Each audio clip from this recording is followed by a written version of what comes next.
ભરૂચ એ division police મથકમાં ગત 15મી ફેબ્રુઆરીના રોજ એક senior citizen Shankar Mangaldas Mehta Bharuch civil hospital બહાર રિક્ષાની રાહ જોઈ ઊભેલા હતા.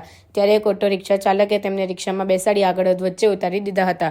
ત્યારબાદ તેમણે પોતાના ખિસ્સામાં તપાસ કરતા રિક્ષામાં બેઠેલા બે અજાણ્યા ઈસમોએ તેમના ખિસ્સામાં રહેલા અંદાજિત 15,000 રૂપિયા કાઢી લીધા હોવાનું જણાઈ આવ્યું હતું, જેથી તેમણે ભરૂચ એ ડિવિઝન પોલીસ સ્ટેશનમાં ફરિયાદ નોંધાવી હતી. આ મામલે ઇન્ચાર્જ પોલીસ ઇન્સ્પેક્ટર RM વસાવાએ તેમની ટીમ સાથે મળીને વિશ્વાસ પ્રોજેક્ટ અંતર્ગત સ્માર્ટ કેમેરા મારફતે ગુનામાં વપરાયેલી રિક્ષાનો રજિસ્ટ્રેશન નંબર મેળવી તેની મૂવમેન્ટ વિશે માહિતી મેળવી હતી. આ દરમિયાન પોલીસ ટીમ પેટ્રોલિંગમાં હતી ત્યારે તે ઓટો રિક્ષા શહેર નવી વસાહત ખુડિયાર માતાના મંદિર પાસેથી મળી આવી હતી.